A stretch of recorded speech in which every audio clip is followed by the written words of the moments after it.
An audit report of the police department's property room cites several areas of improvement.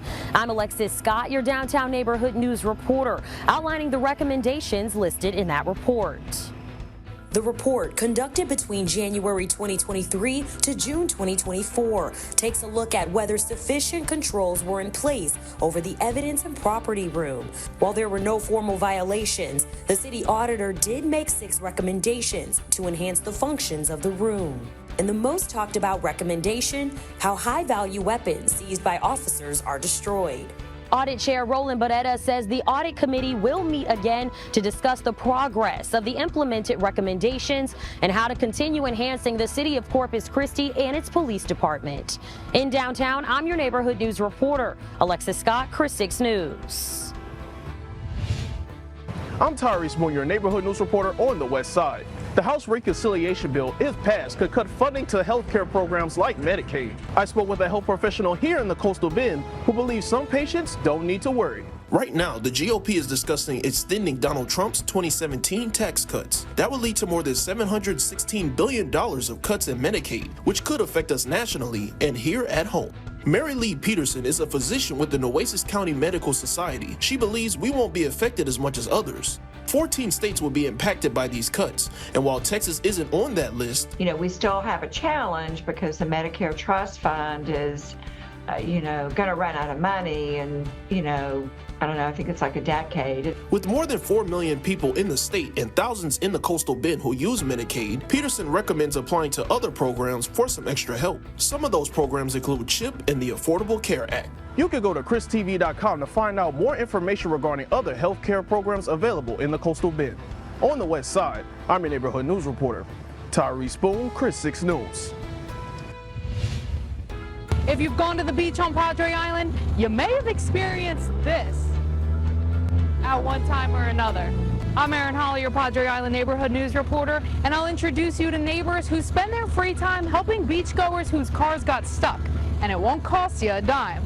Every day after work, I drive out to the beach to relax, and I tend to find a lot of people out here getting stuck. Anthony Goralczyk tells me he's been doing that for nearly 20 years. Do you need help? Anthony and some of his other friends who drive trucks help pull cars out of the sand. What we're going to do is we're going to hook the kinetic rope up to the Jeep. We like to use these soft shackles. They're a lot safer than using metal shackles. All right, so yeah, just listen for the horn. Why do you think this is a service that people shouldn't have to pay for? We don't expect anything at all. We just want to help people out any chance we can. Anthony Goralczyk and the rest of the crew from Corpus Christi Off-Road Beach Rescue will be out on the beach during Memorial Day weekend to help anyone who may get stuck. On Padre Island, I'm your neighborhood news reporter, Erin Holly, Chris 6 News. I'm Tony Jaramillo, your neighborhood news reporter in downtown Corpus Christi. Beach to Bay will take place on May 31st, 2 weeks later than last year. So how much hotter could it be, and how can you prepare? NOAA records show the average temperature on May 18th in Corpus Christi is 78 degrees, compared to 86 on May 31st. And that's not factoring in humidity, which impacts the feels like temp. The runners recommend things like salt tabs and pickle juice to stay fresh mid-run. But a key tip, making sure you carb up the night before. For more tips and information about the race, visit our website, christv.com. In downtown Corpus Christi, I'm your neighborhood news reporter, Tony Jaramillo, Chris 6 News. I'm Suzanne Stevens. I'm trying to get Animal Care Services on the phone. A woman tells us she tried to call them yesterday about a stray dog in her yard. No one answered then. No one's answering now. It's just one of many problems outlined in a recent assessment. And 2 weeks later, nothing seems to have changed. This dog showed up in Aurora Salazar's yard a few days ago. Looking for help, Aurora reached out to a rescue volunteer 1,500 miles away in Michigan. The volunteer then called Animal Care Services, but more than 24 hours later, the dog was still there. This is exactly the kind of situation a recent Citygate assessment of ACS warned about, delayed responses. But that's just one issue. The report released nearly 2 weeks ago listed 170 recommendations, including major service gaps.